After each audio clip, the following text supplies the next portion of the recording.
দাদু হসপিটালে মৃত্যুর সাথে লড়াই করছে, তাই ভাবলাম একবার শেষবারের মতো দেখে আসি। সোশ্যাল মিডিয়া নিয়ে সবাই করছে মাতামাতি, হসপিটালে দাদু ভর্তি ব্লগ করছে নাকি। স্বপ্ন তোমার পূরণ করো যদি থাকে শখ, ভাইরাল যদি হতে চাও শ্মশানে বানাও ব্লগ। ছোটবেলায় ভালো লাগতো দেখতে গোপাল ভাঁড়, ছোটবেলায় ভালো লাগতো দেখতে গোপাল ভাঁড়, কাজ নেই তাই সবাই এখন শ্মশান বলো গাছ। বলেন কি গাইস, তোমরা হয়তো ভাবছো আমি এতদিন ভিডিও কেন দিইনি, মানে এই ভিডিওটা দেখে আমার চোখ ধরে গেছিল। তোর সব বলের অ্যাটিটিউড তোর কাছেই রাখ, আমাকে দেখাতে আসিস না। আমি মুতলে তুই আর তোর অ্যাটিটিউড ভেসে যাবি বাড়া। ভাই এখনো আমি এটাই বুঝে উঠতে পারলাম না, দিদি ওটা মোতার জায়গা নাকি কোনো মহাসাগর, যে এক ঝাটকায় একটা পরিবারকে ভাসিয়ে দেয়। গাইস, আমি ভেবেছিলাম হয়তো আর কোনোদিন ভিডিওই বানাতে পারবো না, কিন্তু এখনকার ব্লগারদের যা অবস্থা, তাই আমি আবারও ফিরে এলাম। দোস্ত কেমন আছো? কোনো ব্যাপার না, চলে এসেছে তোমাদের মন ভালো করতে। আমি রাহুল, সবাইকে উড়াদুরা ভালোবাসা, welcome to our channel that's for boy. তো গাইস, আজ আমরা কথা বলবো এমন কিছু ব্লগারদের নিয়ে যারা মাঠে কম খাটে খেলতে বেশি অভ্যস্ত, আই মিন শ্মশান ঘাট। আর যারা যারা এখনো চ্যানেলটাকে সাবস্ক্রাইব করোনি তাড়াতাড়ি সাবস্ক্রাইব করে দাও। So hey guys, welcome back to another video, let's go. পাশের বাড়ি কদমালির ছোট্ট মায়াটা, তারে দেখা পরাণ পাখি খাঁচায় থাকে না। গাইস, এখন সোশ্যাল মিডিয়া খুললেই দেখা যাচ্ছে মৃত মানুষকে নিয়ে ব্লগ, আর যার সৃষ্টি হয়েছিল আজ থেকে প্রায় 10 মাস আগে। আর যে এই ব্লগটা প্রথমে শুরু করেছিল সে হলো এখনকার সাধ্যবাড়ি ব্লগার নামে পরিচিত সুমি বিশ্বাস। আমি কিন্তু বলেইছিলাম যে আমাদের বংশের একজন মারা গেছেন আর আমাদের গুরুদশা চলছে, তো সেই বাড়িতেই আজকে শ্রাদ্ধ অনুষ্ঠান, যেহেতু আমাদের বংশের লোক যেতে তো হবেই। গাইস, এ হলো ফার্স্ট ব্লগার উইথ শ্রাদ্ধ বাড়ি, যাকে দেখে মনে হচ্ছে কোনো শ্রাদ্ধ বাড়ি নয়, একটা বিয়ে বাড়ি যাচ্ছে। Are you comedy me? তো দাদু এখন কেমন আছে? আর কি মানিস না, কেমন আছে? কোথায় দাদুকে দেখতে যাচ্ছিস নাকি? ক্যামেরাটা বন্ধ কর। তুই দাদুকে দেখতে যাচ্ছিস? সবকিছুতেই আর কি ভালো লাগে না। গাইস, এই মামনিকে দেখে তোমাদের হয়তো মনে হচ্ছে এ খুব ভালো মেয়ে, তো চলো এর মনে কি আছে একটু দেখে আসি। দাদু হসপিটালে মৃত্যুর সাথে লড়াই করছে, তাই ভাবলাম একবার শেষবারের মতো দেখে আসি। বলছিলাম কি মামনি, তুমি দাদুকে নিয়ে ভিডিও বানাচ্ছ বানাও, বাট মেরে দিও না, কারণ তোমার কথা শুনে মনে হচ্ছে তুমি দাদুকে দেখার পর তোমার দাদু আর বেঁচেই থাকবে না। এর আগে কিন্তু দাদু অনেকবারই হসপিটালে ভর্তি হয়েছিল, কিন্তু তারপরেও সুস্থ হয়ে বাড়ি ফিরে এসেছিল। আর মানে তুমি ভেবে নিয়েছো যে তোমার দাদু এবারে আর ফিরেই আসবে না।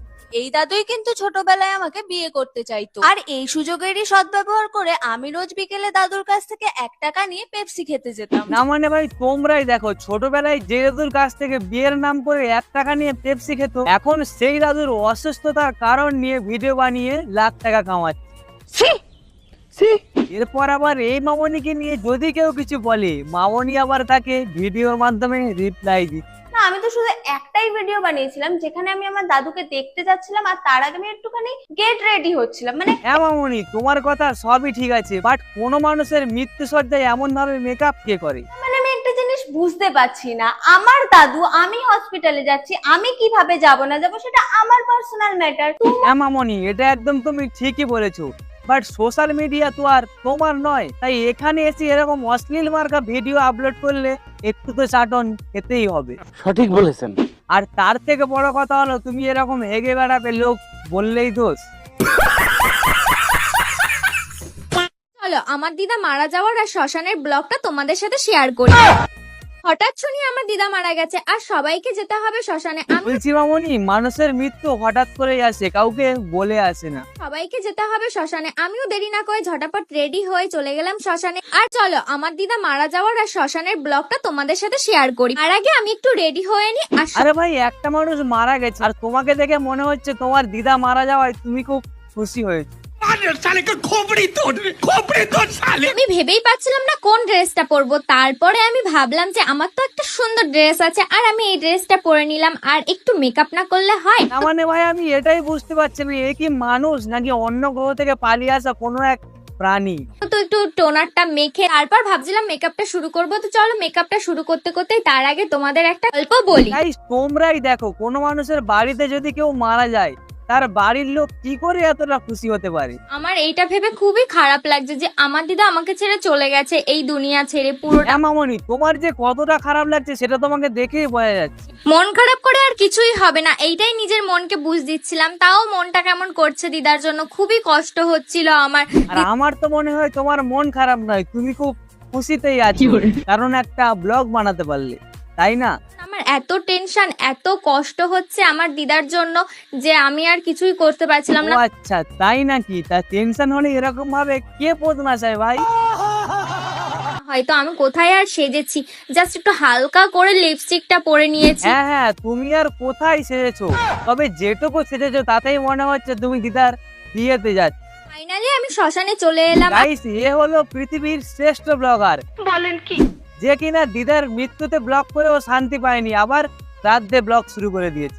হাই গাইস, আমি কোয়েল রায় আর আজকে আমার দিদার শ্রাদ্ধ। তোমরা অনেকেই আমাকে রিকোয়েস্ট করছো তোমার দিদার শ্রাদ্ধর ব্লগটা দেখতে চাই, তাই আরে মামনি, ভালো করে কমেন্ট বক্সটা খুলে দেখো, ওখানে তোমার দিদার নয় তোমার সাধ্যের ব্লগ চেয়েছে। আমার মনটা ভালো ছিল না দিদার জন্য, আমার কিছু খেতেও ইচ্ছা করছিল না, কিন্তু কি করা যাবে, দিদার ভালোর জন্য তো খেতে হবে। তাই বলছিলাম কি মামনি, সেই যখন তুমি সিম্পাথি খাচ্ছ, এর থেকে আরো ভালো হতো যদি তুমি শক্তিরাম দিয়ে চোখে জল টান।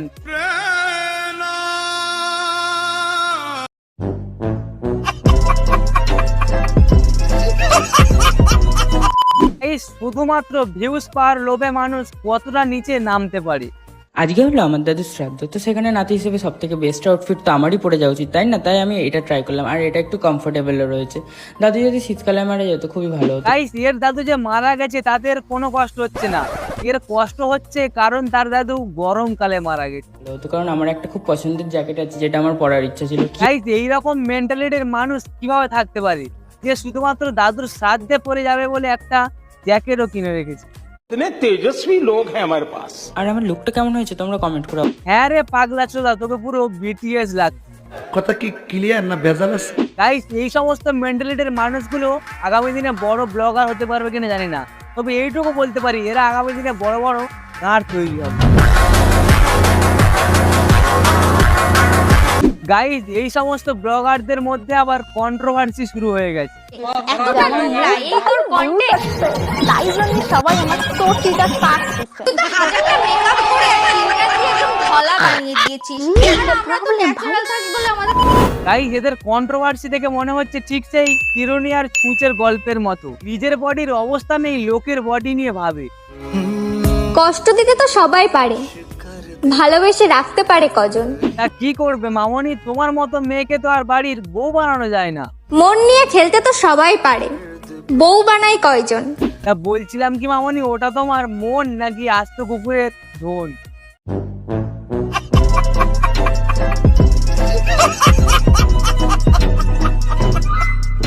তো যাই হোক, আজকের ভিডিওটা এই পর্যন্ত। ভিডিওটা কেমন লাগলো সেটা তোমরা কমেন্ট করে জানাও। দেখা হচ্ছে নেক্সট কোনো ভিডিও নিয়ে, আর পেজটাকে তাড়াতাড়ি ফলো করো। চলো, বাই।